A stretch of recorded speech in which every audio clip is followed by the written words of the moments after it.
Sanjay Rakesh ji, MD and CEO CSC SPV, Suhani ji, Shailendra Singh ji, DDGs, CSC और UIDAI के वरिष्ठ अधिकारीगण और उपस्थित सभी वीएलईज, ऑपरेटर्स और बीसीज, मेरे लिए ये व्यक्तिगत तौर पे बड़ा सुखद अनुभव है कि आज मैं आपके बीच उपस्थित हूँ, क्योंकि सीएससी से मेरी यात्रा सीएससी एसपीवी से भी पुरानी है। सीएससी की अवधारणा आप लोगों को बहुतों को मालूम होगा, अनेक राज्यों में सीएससी समान संस्थाएं पहले ही बन गई थीं और फिर राष्ट्रव्यापी स्तर पे उसको बहुत सुदृढ़ नींव के साथ चलाने के लिए सीएसपी, एसपीवी और सीएससी 1.0 योजना चली 2005-06 से, और जिससे अभी आज ये 5 लाख वीएलई सेंटर्स तक पहुंच गई है। मेरी इसकी यात्रा शुरू होती है सन 1999 से। मध्य प्रदेश के एक छोटे से ज़िले में हमने पहले 21 छोटे छोटे सीएससी समान केंद्र बनाए थे विलेज लेवल एंटरप्रेन्योर से, इसी अवधारणा के साथ कि G2C और B2C दोनों करेंगे, और जो एक सेवा प्रदान करने के लिए वायबिलिटी आएगी एक और दूसरी ओर जो सरकारी दफ्तरों में लोगों को भ्रष्टाचार की समस्या होती है और केवल उसी स्थान पर 10 से 5 के बीच में जाके सेवा प्राप्त करें, उससे उनको मुक्ति मिलेगी।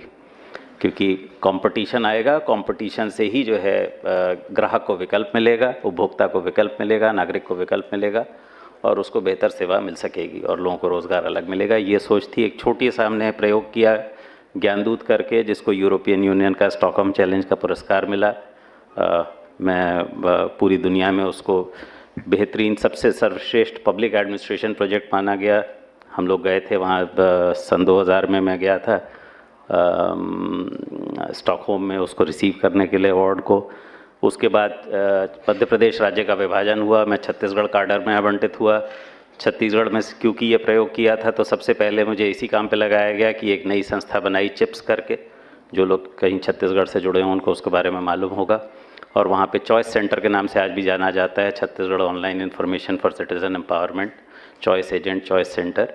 और वही जो है चॉइस सेंटर का हमने नियम सबसे पहले आईटी एक्ट के तहत जो एक होता है कि कानून बनाने की शक्ति राज्य सरकारों को दी गई थी नियम बनाने की।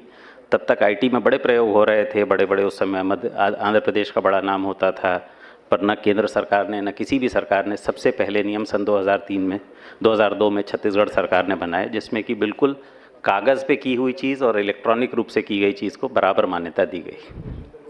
और ये पृष्ठभूमि एक तो मैंने कहा मेरे लिए खुद अनुभव की बात है कि जिस यात्रा से मैं 1999-2000 से जुड़ा हूँ, आज मैं आप सबके बीच में, आप लोगों के बीच में इसको देख रहा हूँ। तो एक संजय राकेश जी के साथ मैं याद कर रहा था कि कहाँ से सोच शुरू हुई थी, और दूसरा मैं आपके नज़रिए से देख रहा था कि जब हमने कहा था तो हमने कहा था कि भाई ये भ्रष्टाचार की मूल जड़ टेक्नोलॉजी इसका हल है, और एंटरप्रेन्योर इस देश में जो वीएलई हैं यही इसका हल कर सकते हैं। तो जैसे एक नोटरी होता है, प्राइवेट नोटरी होता है, व्यक्ति प्राइवेट है लेकिन कानून में उसको लोक सेवक माना गया है, पब्लिक सर्वेंट माना गया है। तो यही हमने नियम में भी लिखा था कि वो पब्लिक सर्वेंट के रूप में काम करेगा, एक रेगुलेटेड फीस लेगा, रेगुलेटेड तरीके से नियुक्त होगा और दोनों तरीके का काम करेगा। और यही चीज़ सीएससी योजना में आई। बाद में आईटी एक्ट भी उसी के आधार पे 2008-09 में अमेंडमेंट्स हुए, और उससे भी मैं उस समय किसी दूसरे रूप में जुड़ा रहा था। तो ये सारी यात्रा मैंने देखी। मैं इसको आपके बीच में इसलिए याद कर रहा हूँ कि देखिए, आपका जो हमने ये जब शुरुआत की वो ज़माने में की जब डिजिटल इंडिया नहीं था। आज हम बोलते हैं 80 करोड़ से ज़्यादा लोग डिजिटल हो गए हैं, मोबाइल हो गए हैं। कई लोगों की ये सोच है कि आगे चल के ऐप्स हो जाएंगी, सब लोग लिटरेट हो जाएंगे। तो इस चीज़ की आज के संदर्भ में कितनी उपयोगिता रहेगी, भविष्य के संदर्भ में कितनी उपयोगिता रहेगी, मैं इसमें खाली एक ही बात कहूँगा कि ये सच है कि डिजिटल होने के साथ सभी लोग अपना काम डिजिटल करना सीख जाएंगे, लेकिन एंड ऑफ द डे ये एक सर्विस प्रपोजिशन है, एक सेवा है, और सेवा विश्वास से पनपती है। मेरा खुद का अनुभव है, इतने सालों से मैं इंश्योरेंस लेता हूँ और जो मेरा इंश्योरेंस एजेंट है उस पर मेरा विश्वास है। तो मैंने कभी नहीं सोचा कि इसको मैं डायरेक्ट इंश्योरेंस ले लूँ। जब मेरा क्लेम आता है तो वो मेरा क्लेम कराता है। मैं इससे पहले एक विभाग में था जहाँ इंश्योरेंस का देख रहा था, तो मेरा देखने के साहब आप सीधे ले लीजिए, आपका ये बच जाएगा। मैंने कहा मुझे नहीं करना, मुझे एजेंट के थ्रू ही काम करना है। वो दौड़ भाग करता है, मेरा काम कराता है, मुझे सही सलाह देता है, सही तरीके से कराता है। तो आप सबका भी जो ये एंटरप्रेन्योरशिप पे इतना बड़ा नेटवर्क इस देश में खड़ा हुआ है, कितना भी डिजिटल पेनिट्रेशन हो जाए, अगर आप उपभोक्ता का, नागरिक का विश्वास बनाए रखेंगे तो आप बढ़ते चले जाएंगे। उस विश्वास को कायम रखें। आधार उस विश्वास को कायम करने के लिए एक नींव है। उस आधार के लिए जो डॉक्यूमेंटेशन प्रक्रिया है, बड़े सारे वाक़ये आप लोगों ने भी सुने होंगे कि कई लोगों ने गलतियां की, कुछ को हटा दिया गया, अब उसको सुदृढ़ तरीके से किया जा रहा है। केवल आपको ये ध्यान रखना है कि हमेशा अपने विश्वास को, जो नागरिक आपके पास विश्वास से आ रहा है, और आपके पास ऐसे लोग आ रहे हैं जो कि संभवतः तुलनात्मक रूप से, रिलेटिव रूप से कम पढ़े लिखे हैं, कम डिजिटली लिटरेट हैं, तो उनको आपके विश्वास की और ज़्यादा ज़रूरत है। विश्वास बनाए रखिए, आपका बहुत तेज़ी से ये काम बढ़ेगा। इसकी सरकारी सेवाओं की मांग भी बढ़ेगी, निजी सेवाओं की मांग भी बढ़ेगी, और ये बहुत चीज़ जो है आगे तेज़ी से बढ़ेगी। मैं मुख्य बात आपके सामने यही रखना चाहता था।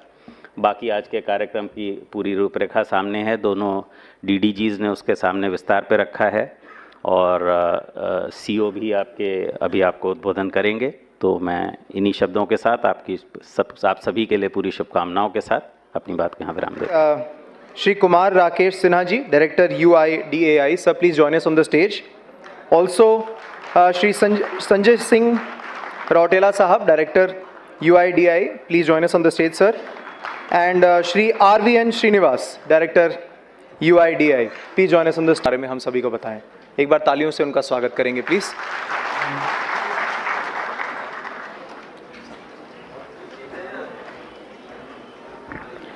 धन्यवाद। आप सभी का इस CSC द्वारा ऑर्गेनाइज्ड वर्कशॉप में स्वागत है। मैं कुमार राकेश सिन्हा, मैं डायरेक्टर एनरोलमेंट एंड अपडेट हूँ UIDAI के हेडक्वार्टर में, और आप सबों को संबोधित करने के लिए यहाँ उपस्थित हुआ हूँ। बेसिकली आधार के बारे में आप लोग इतने सालों से काम कर रहे हैं, तो मैं उन सब बातों को नहीं दोहराऊँगा जो आप करते आ रहे हैं।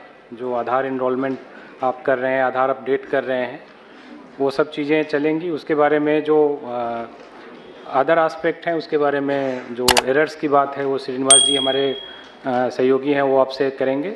आधार में जो कुछ हम लोग चेंजेस लाने जा रहे हैं या ला चुके हैं, या जो प्लान्ड हैं, उन सब के बारे में मैं आप लोगों को जानकारी दूंगा।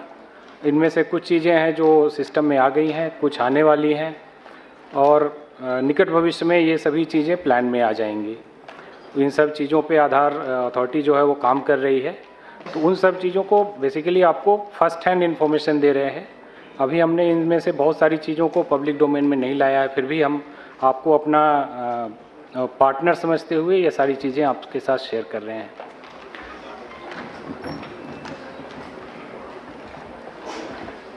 पहले तो जानकारी देना चाहूँगा आधार सैचुरेशन के बारे में। CSC शुरू से ही आधार से जुड़ी रही है, और मेरा जहाँ तक अनुमान है लगभग 20 करोड़ आधार CSC ने शुरुआती दौर में बनाए थे, और अभी भी बीच में एक छोटा सा ब्रेक था, उसके बाद से काम करते जा रहे हैं। तो सभी रजिस्ट्रार और इन लोगों के सहयोग के कारण आप ये इंडिया का मैप देख रहे हैं, और आप देखें पूरा ग्रीन जो सेंटर पार्ट है पूरा ग्रीन हो चुका है। 27 राज्य हमारे ऐसे हैं जहाँ पे 90% से ज़्यादा सैचुरेशन हो चुकी है। सैचुरेशन की इन सब में जाहिर है आप सभी ऑपरेटर्स का सहयोग रहा है। और सैचुरेशन की जब हम बात करते हैं तो हम अपना प्रोजेक्टेड पॉपुलेशन जो RGI बताता है, इनफैक्ट RGI की सेंसस 2011 में हुई थी, उसके बाद से 2021 की सेंसस की रिपोर्ट अभी नहीं आई है, कोरोना के कारण जो डिले है, बट उन्होंने एक प्रोजेक्टेड पॉपुलेशन हमें बताया हुआ है। उस प्रोजेक्टेड पॉपुलेशन से जब हम आधार की तुलना करते हैं, इसके साथ ही हम लाइव आधार और आधार जनरेटेड, ये कॉन्सेप्ट होता है। आधार जो जनरेट होते आ रहे हैं हर साल, हमने ये अभी फ़िलहाल नहीं किया है कि हमने जो एक्चुअल डेथ रिकॉर्ड्स हैं उसको माइनस किया हो, बट हर साल की जो RGI की प्रोजेक्टेड डेथ रेट है अराउंड 7.2 पर 1000, उसके हिसाब से हम हर साल काउंटिंग में के पर्पज़ से आधार को थोड़ा कम करके, और हमने एक लाइव आधार बोला हुआ है। सो आज 135 करोड़ आधार में लगभग 129 करोड़ लाइव आधार हैं, और जो RGI की प्रोजेक्टेड पॉपुलेशन है उससे जब हम तुलना करते हैं तो हम ये सैचुरेशन बताते हैं। सिर्फ कुछ राज्य हैं जहाँ पे सैचुरेशन कम है, जिसको हम बोलते हैं कि 90 से कम है। बिहार, सिक्किम, जम्मू एंड कश्मीर, अरुणाचल, असम और मणिपुर। ये राज्य वैसे हैं जहाँ पे 80 से 90% की सैचुरेशन है, और सिर्फ 3 राज्य या यूटी हैं जो 60 से 80% वाले ब्रैकेट में हैं। कुछ इशूज़ हैं, लोकल इशूज़ हैं, उन सब के कारण है, लेकिन यहाँ पे भी ज़ोर शोर से काम चल रहा है। ओवरऑल पैन इंडिया अगर बोले तो एडल्ट पॉपुलेशन हमारा 100% कवर हो चुका है। जो आरजीआई की पॉपुलेशन फिगर है उससे 100% हम आधार बना चुके हैं। ये भी मैं लाइव आधार की बात कर रहा हूँ, ग्रॉस आधार की बात नहीं कर रहा हूँ। ओवरऑल सैचुरेशन अराउंड 94% है अगर इंडिया की पॉपुलेशन के हिसाब से देखें। जो हमारा जैसा सीओ सर ने भी बताया कि 0 to 5 एज ग्रुप में हमारा सैचुरेशन सिर्फ 34% है, और ये चूँकि नए बर्थ एवरी ईयर होते हैं तो एवरी ईयर ये शॉर्टफॉल यहाँ पे बना रहता है, और ज़्यादा अब अगर नए आधार की बात है तो काम करने की ज़रूरत 0 to 5 एज ग्रुप में ही है।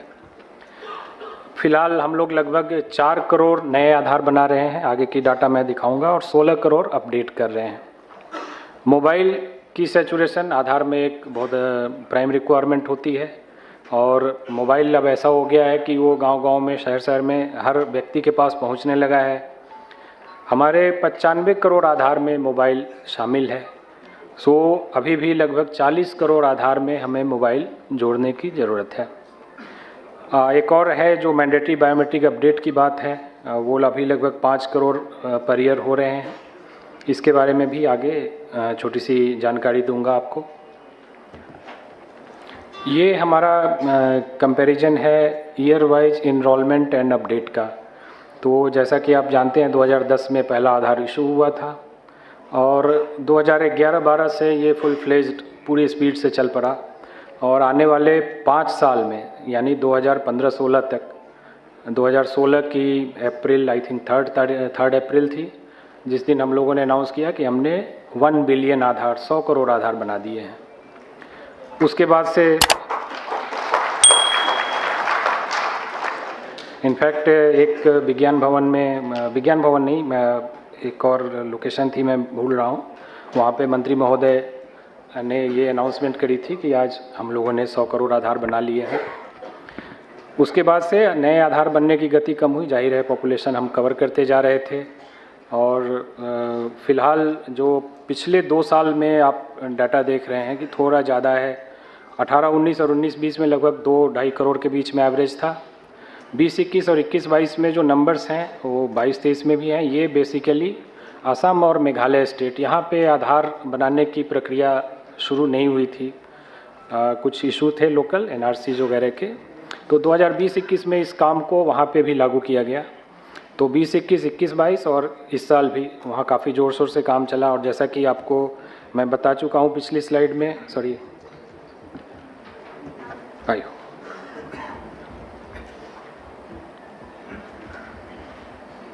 पिछली स्लाइड में कि आसाम की सैचुरेशन जो है वो 80 to 90 में आ चुकी है, और मेघालय अभी 60 to 80 में है।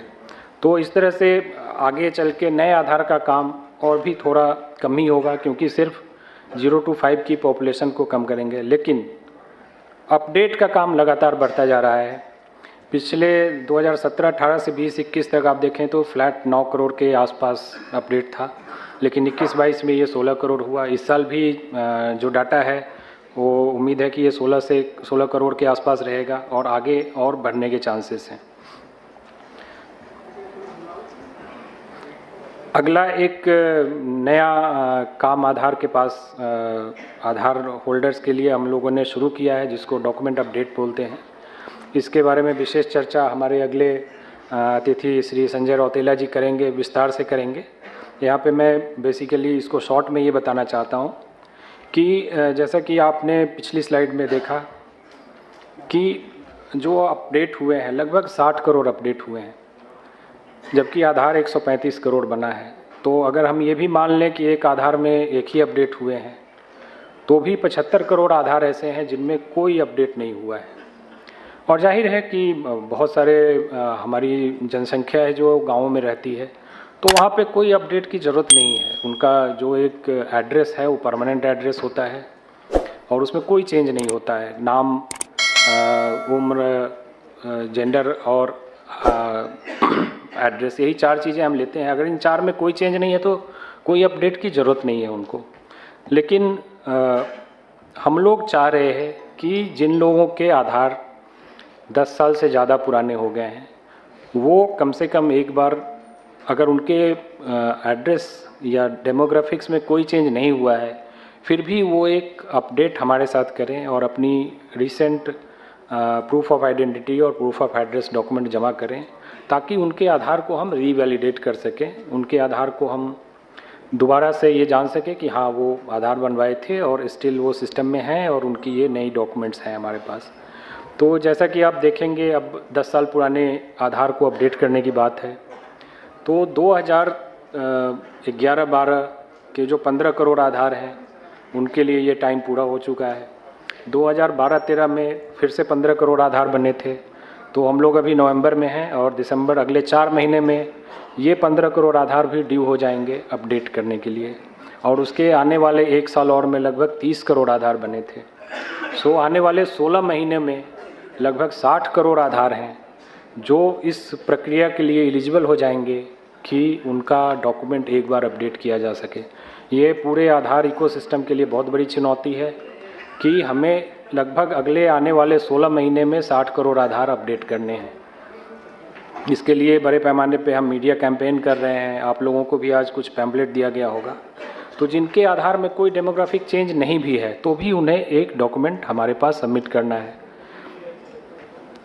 चलिए, इसकी जानकारी हमारे सहयोगी बताएंगे आपको। इस पे मैं और ज़्यादा विशेष अभी नहीं बताता हूँ, आगे बढ़ता हूँ। अगली प्रक्रिया है चाइल्ड इनरोलमेंट की प्रक्रिया। बच्चों के जो हम इनरोलमेंट करते हैं, तो 0 to 5 के बच्चों के हम फिंगरप्रिंट कैप्चर नहीं करते हैं। उस समय हम सिर्फ उनके फ़ोटोग्राफ लेते हैं, उनके माता पिता में से किसी एक का आधार लेते हैं और उनकी ऑथेंटिकेशन करते हैं, मतलब उनकी फिंगरप्रिंट माता पिता की लेते हैं। तो इस प्रक्रिया में थोड़ा और सुधार किया जा रहा है, जो हमें इस बात के लिए करेगा कि हम चूँकि हमारी जो यूएसपी है, जो हमारा प्रोटोकॉल है कि हम बायोमेट्रिक्स के बेसिस पे, फिंगरप्रिंट और आईरिस के बेसिस पे ये निर्धारित करते हैं कि एक व्यक्ति को 2 आधार ना मिल सके। लेकिन 0 to 5 एज ग्रुप के बच्चों में क्या होता है कि उनकी बायोमेट्रिक्स तो हमने ली नहीं, तो उनका जो डेमोग्राफिक इन्फॉर्मेशन है उसके बेसिस पे हम डीडुप्लीकेशन करते हैं। लेकिन उस प्रक्रिया में हम देख रहे हैं कि कई बार एक बच्चे के 2 आधार बन जाते हैं, क्योंकि वो कई बार बच्चे का जो इनरोलमेंट करने जाते हैं तो वो नाम बदल के, कभी बच्चे का नाम तो बचपन में ऐसे ही चेंज होता रहता है, वो तो जब स्कूल जाते हैं तो नाम एक तरह से फिक्स हो पाती है। तो उस प्रक्रिया को ज़्यादा ऑथेंटिक बनाने के लिए हम लोग ये करने जा रहे हैं कि हम दोनों माता पिता दोनों के आधार नंबर उसमें लेंगे, जिससे हमको डीडुप्लीकेशन जब हम करें तो उस माता पिता के डिफरेंट जो उन माता पिता को हेड करते हुए जो आधार बने होंगे उनको कैप्चर करके हम डीडुप्लीकेशन कर सकें, ताकि एक बच्चे को डुप्लीकेट आधार इशू ना हो।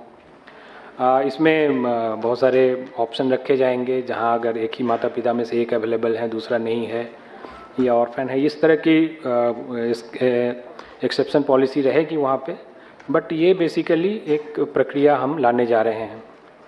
दूसरा कि आरजीआई जो रजिस्ट्रार जनरल ऑफ इंडिया है, उन्होंने बर्थ रजिस्ट्रेशन के लिए भी काफ़ी मेहनत करी हुई है। तो हम लोग ये प्रपोज़ करने जा रहे हैं कि आगे के आधार में जो बच्चों का आधार बनेगा तो प्राइमरी डॉक्यूमेंट सिर्फ बर्थ सर्टिफिकेट होगा। बर्थ सर्टिफिकेट के अलावा दूसरे डॉक्यूमेंट को हम लोग एक्सेप्शन में ही स्वीकार करेंगे, अदरवाइज स्वीकार नहीं करेंगे। तो इस पे भी काम चल रहा है। आने वाले कुछ महीनों में ये प्रक्रिया पूरी तरह से सिस्टम में आ जाएगी। हमें जो अपना क्लाइंट है उसको अपडेट करना है, अपग्रेड करना है, उस प्रक्रिया में है। तो ये आप लोगों के लिए जानकारी है कि फ्यूचर में जब आप बच्चों का इनरोलमेंट करेंगे तो दोनों माता पिता के दोनों का आधार लेना होगा और बर्थ सर्टिफिकेट लगाना होगा। साथ ही आधार लिंक बर्थ रजिस्ट्रेशन, ये एक प्रक्रिया है जिसमें हम आरजीआई जो बर्थ रजिस्ट्रेशन करती है उसका डाटा सॉफ्टवेयर से डायरेक्टली एपीआई के माध्यम से हम लेते हैं, और जो बर्थ सर्टिफिकेट में डाटा है उसी डाटा के आधार पे आधार बनाया जाता है। तो इस प्रक्रिया में आरजीआई का सहयोग चल रहा है और लगभग 17 राज्यों और केंद्र शासित प्रदेश में हमने इस प्रक्रिया को रोल आउट कर लिया है। बाकी जगह पे काम चल रहा है। हमें ये 36 स्टेट तक, यूटी तक पहुंचना है। तो इस प्रक्रिया के होने के बाद मतलब ऑनलाइन तरीके से आधार, बच्चों के आधार 0 to 5 एज ग्रुप के आधार को हम बनाने के लिए आगे बढ़ेंगे। हो सकता है कई स्टेट में, खास करके हरियाणा वगैरह में शायद CSC भी हरियाणा गवर्नमेंट के साथ शायद टाइड अप है, तो इस प्रक्रिया को आप लोग जानते होंगे जो वहाँ पे काम कर रहे हैं। हमने कई राज्यों के हेल्थ मिनिस्ट्री को भी अप्रोच किया है कि वो भी अपने सिस्टम को इन बच्चों के इनरोलमेंट के लिए लगाएं, और ये सिस्टम ALBR जो आधार लिंक्ड बर्थ रजिस्ट्रेशन है उससे जब लिंक हो जाएगा तो डाटा कैप्चर RGI की सॉफ्टवेयर से डायरेक्ट होगा।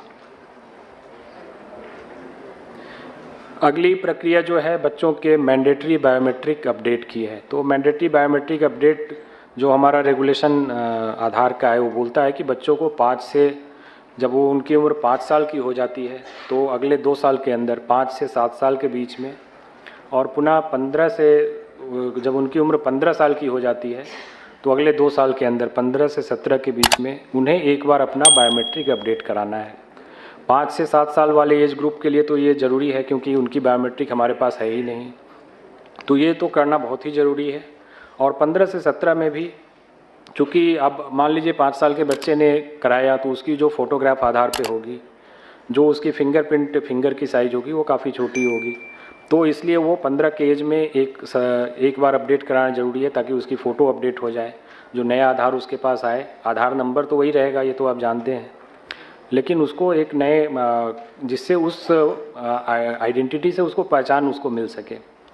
तो ये अभी तक हमने काफ़ी इस पे कैंपेन भी किया और लोगों को किया कि भाई आप आधार मैंडेटरी बायोमेट्रिक अपडेट करवाएं, लेकिन उसके बावजूद बहुत सारे लोगों ने अभी करवाया नहीं है। तो एक चेंज हम लोग अपनी पॉलिसी में लाने जा रहे हैं जो कि 1 जनवरी से लागू होगा। इसमें है कि जो UIDAI ने 2 साल की परमिशन दी है कि 2 साल के अंदर आप अपडेट करा लें, अगर उस पीरियड में आप अपडेट कराते हैं तब तो वो पैसे UIDAI आपको लिए फ्री ऑफ कॉस्ट होगा, UIDAI संबंधित रजिस्ट्रार को ये पैसे देगी। लेकिन अगर आप 7 साल और 17 साल से ऊपर के हो जाते हैं तो आपने वो अपना जो सिस्टम आपको UIDAI ने प्रोवाइड किया था वो आप उसको यूज़ नहीं कर पाए, तो उसके बाद वो चार्जेज आपको खुद बियर करने पड़ेंगे। संभव है इसके कारण लोगों में थोड़ी जागरूकता आएगी, और ये पिछले लगभग 7-8 महीने से हम लोग इस पे मैसेजिंग कर रहे हैं लोगों को कि आप अपडेट अपने करा लें। आगे ये लगभग 1 जनवरी से हमारा प्लान है कि ये सिस्टम में आ जाएगा। उसके बाद से मैंडेटरी बायोमेट्रिक अपडेट बिल्कुल एज फिक्स हो जाएगा कि 5 से 7 और 15 से 17 में ही UIDAI चार्जेस बियर करेगी। उसके बाद आपको जो कंसर्न रेजिडेंट होंगे उनसे पैसे लेने होंगे। अगली प्रक्रिया जो है वो एडल्ट इनरोलमेंट, जैसा हमने बोला कि ये लगभग 100% हो चुका है पूरे इंडिया में, और इस पे बहुत सारे कॉर्नर से हमें आ रही थी कि आप अब थोड़ा ज़्यादा ध्यान दे करके एडल्ट की इनरोलमेंट करें। तो इसके बारे में बहुत सारी चर्चाएं हुई डिफरेंट लेवल पे, जैसा कि CO सर ने भी आपको ब्रीफ किया होगा। तो इस एडल्ट इनरोलमेंट को हम लोग कुछ सेलेक्टेड सेंटर पे डेजिग्नेट करने जा रहे हैं, जो सेंटर बहुत ही कम होंगे। हर एक ब्लॉक या तहसील में एक सेंटर होगा और एक सेंटर डिस्ट्रिक्ट में होगा। लेकिन मैं अगली स्लाइड में आपको बताऊंगा कि इस कारण से आप लोगों को कोई ज़्यादा परेशान होने की ज़रूरत नहीं है। हमने 2022-23 का डाटा एनालिसिस किया है, लगभग 6 महीने का डाटा जो अप्रैल से सितंबर तक का है। इस पीरियड में लगभग 10 करोड़ ट्रांजैक्शन हुए हैं, और जिसमें से सिर्फ 20 लाख एडल्ट के इनरोलमेंट हुए हैं, जो कि लगभग 2% से भी थोड़ा कम है, 2% मान लेते हैं। 98% ट्रांजैक्शन जो है वो इस रेस्ट्रिक्शन में कवर नहीं होता है। इसके अलावा जो डॉक्यूमेंट अपडेट है वो एक अपने आप में, मैंने बताया कि 60 करोड़ आधार अगले 16 महीने में अपडेट करने हैं, वो भी इस रेस्ट्रिक्शन में कवर नहीं होता है। तो मेरा ये कहना है कि इसके लिए इस 2% काम को अगर हम रेस्ट्रिक्ट भी करेंगे तो इससे आप लोगों के वर्कलोड पे कोई कमी नहीं होने वाली है। वर्कलोड पहले से बहुत ज़्यादा बढ़ने ही वाला है। तो ये UIDAI की एक डिसीजन है कि हम एडल्ट इनरोलमेंट, चूँकि हम 100% पे पहुंच चुके हैं, तो आगे की हम बहुत ही सिलेक्टिव वे में इनरोलमेंट करें, ताकि जो व्यक्ति अभी मतलब ये तो आश्चर्य की बात है कि भाई पिछले 10 साल से आपने आधार क्यों नहीं बनवाए, तो उनके लिए हमें बहुत तरह की जांच करके उनको अब आधार देने की ज़रूरत है। तो इसमें आप लोगों का सहयोग होगा और आप लोगों को इससे वर्कलोड पे कोई कमी नहीं होगा, ये मैं आश्वस्त करना चाहूँगा। आधार चार्जेज के बारे में फर्स्ट सेशन में हमारे DDGRO दिल्ली महोदय ने बताया था कि डिस्प्ले होना चाहिए रेट चार्ट जो है। हमने नया रेट चार्ट भी फिर से इशू कर दिया है, जिसमें डॉक्यूमेंट अपडेट के जो चार्जेज हैं वो भी ऐड कर दिए गए हैं। तो आप लोग भी रेट चार्ट जो है नया ज़रूर अपने सेंटर पे लगाएं और ये सारे चार्जेज जो हैं डिस्प्ले करें, ताकि जनता को किसी तरह की दुविधा ना हो कि भाई इस चार्ज के हमें पैसे देने हैं या नहीं देने हैं। क्योंकि कई बार लोग गलत इसमें, आपको पता होगा कि हम लोग इसके बारे में सर्वे करते हैं। कोई भी कंप्लेंट्स हमारे पास आती है ओवर चार्जिंग की, तो हम एक सर्वे करते हैं। उसके बारे में भी आपको बता दूं कि सर्वे ऐसा नहीं होता है कि एक आदमी ने किसी ने बोल दिया तो हम उसको सही मान लेते हैं। एक लंबी प्रक्रिया से गुजरते हैं। मिनिमम 10 लोगों से हमें पूछना है और 10 लोगों ने बात करने के बाद अगर 5 या 5 से ज़्यादा लोगों ने बोला कि नहीं हमसे ज़्यादा पैसे लिए गए हैं, तभी जाके हम उस सर्वे को मानते हैं, नहीं तो उसको हम नहीं मानते हैं। और 1-2 लोगों के बोलने से कोई फ़र्क नहीं होता है, हम उनको ये रिलीज कर देते हैं। तो इसलिए आप लोगों को रेट चार्ट लगा के रखना चाहिए ताकि जनता को दुविधा ना हो और सही पैसे वो पे करें आपकी सर्विस लेने के लिए।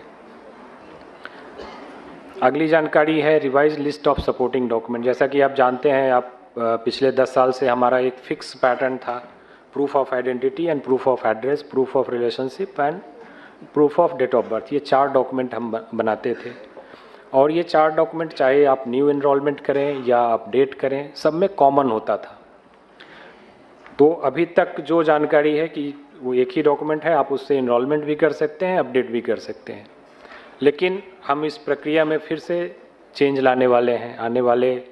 हो सकता है आने वाले नए साल में ये आपको देखने को मिले कि अब 3 तरह के डॉक्यूमेंट होंगे। पहला होगा जो चाइल्ड 0 to 5 न्यू एनरोलमेंट, इसमें सिर्फ और सिर्फ बर्थ सर्टिफिकेट होगा और उसके अलावा कुछ एक्सेप्शन डॉक्यूमेंट होंगे जिनके पास किसी तरह से ये बर्थ सर्टिफिकेट नहीं है। और बाकी न्यू एनरोलमेंट जो 5 से 18 एज ग्रुप या एडल्ट के लिए होगा, उसमें बहुत ही रेस्ट्रिक्टेड टाइप के डॉक्यूमेंट होंगे, वो डिफाइन किए जाएंगे। और बाकी सारे जो डॉक्यूमेंट आप आज की डेट में देख रहे हैं वो अपडेट के लिए वैलिड रहेंगे विथ सर्टेन चेंजेज व्हाट्सोएवर वो हैपन हो रहे हैं।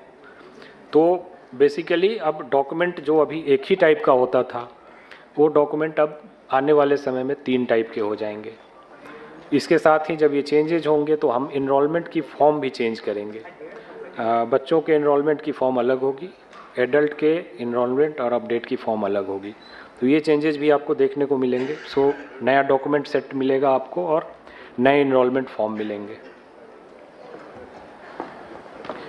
एक और नई चीज़ जो आने वाली है, ये भी नए साल के अंदर ज़रूर आ जाएगी।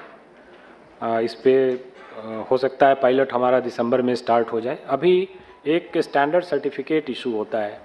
स्टैंडर्ड सर्टिफिकेट की एक पेपर डॉक्यूमेंट है और उस पर डाटा भरा जाता है, रेजिडेंट की फ़ोटो लगाई जाती है। आप लोग काफ़ी संख्या में इस स्टैंडर्ड सर्टिफिकेट को यूज़ कर रहे होंगे और वो किसी डेजिग्नेटेड ऑफिसर द्वारा स्टैम्प्ड एंड साइन होता है।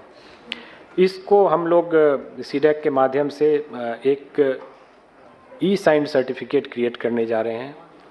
इसमें जाहिर है कि रेजिडेंट आपकी भी हेल्प लेंगे। उनका हर एक रेजिडेंट पहले एक सर्टिफिकेट क्रिएट करेगा जिसमें वो अपने नाम, एड्रेस वगैरह सारी चीज़ें भरेगा। इसमें फ़ायदा ऑपरेटर के लिए ये होने वाला है कि प्रेजेंट सिनेरियो में जो सर्टिफिकेट होता है वो हाथ से भरा होता है, तो कहीं भी कोई करेक्शन होने से फिर वो एक डूबियस डॉक्यूमेंट में आता है, रिजेक्ट हो जाता है। यहाँ पे सारी चीज़ें इलेक्ट्रॉनिकली टाइप्ड होंगी और उसके बाद वो जो ऑफिसर, डेजिग्नेटेड ऑफिसर हैं जो इसको इशू करेंगे, उनके पास जाएगा। डिजिटली वो लॉगिन करके इसको एक्सेस करेंगे, वहाँ पे इसको आधार ई-साइन से वो इसको साइन करेंगे एंड देन वो डॉक्यूमेंट इलेक्ट्रॉनिकली भी अवेलेबल होगा UIDAI की डाटाबेस में और वो प्रिंट भी ले सकते हैं जो रेजिडेंट होंगे।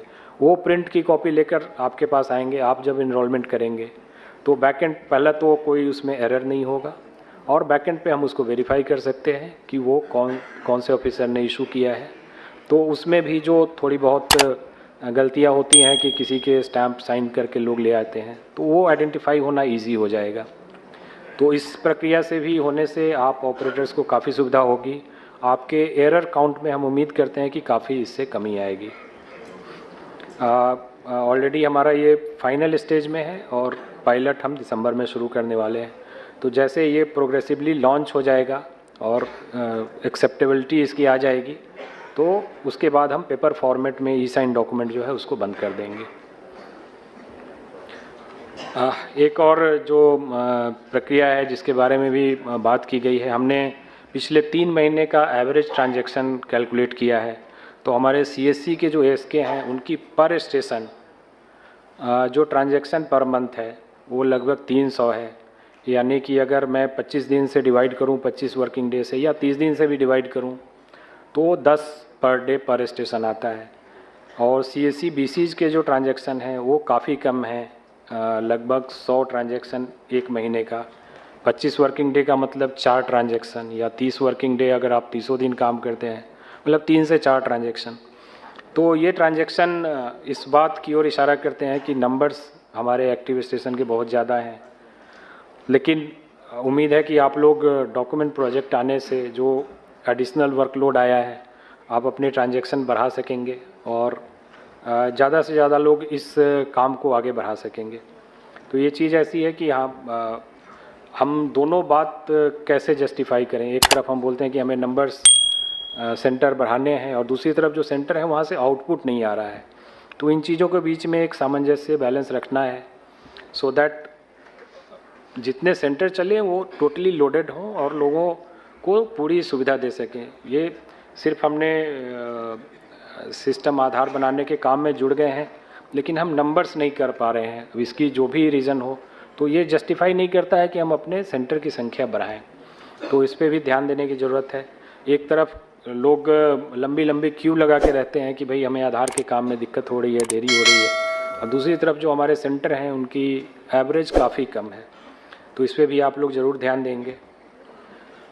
ये रिजेक्शन की पैरामीटर्स जिसके बारे में भी हमारे डीडीजी महोदय ने बताया था, और इसकी डिटेल प्रेजेंटेशन हमारे श्रीनिवास जी आपको अगली स्लाइड में देंगे। बट ओवरऑल रिजेक्शन जो है वो आप सीएससी एज ए रजिस्ट्रार, इसमें सीएससी एएसके एंड सीएससी बीसीज दोनों शामिल हैं, अराउंड 11.5% है। और इसमें से 8.76% सिर्फ उस कैटेगरी में आते हैं कि document not as per approved list. तो इस पर भी आप लोगों को ध्यान देने की ज़रूरत है कि जो document listed document drop down menu में आपको एनरोलमेंट या अपडेट करते समय मिलता है, वो डॉक्यूमेंट वैसा ही जमा होना चाहिए, कोई भी और डॉक्यूमेंट जमा नहीं होना चाहिए। तो मेरा ब्रीफ इतना ही था। मैं पुरानी चीज़ें नहीं बताया हूँ, सिर्फ नई चीज़ें बताया हूँ जो आने वाले दिनों में आपके सामने होंगी अगले 1-2 महीने के अंदर। Thank you.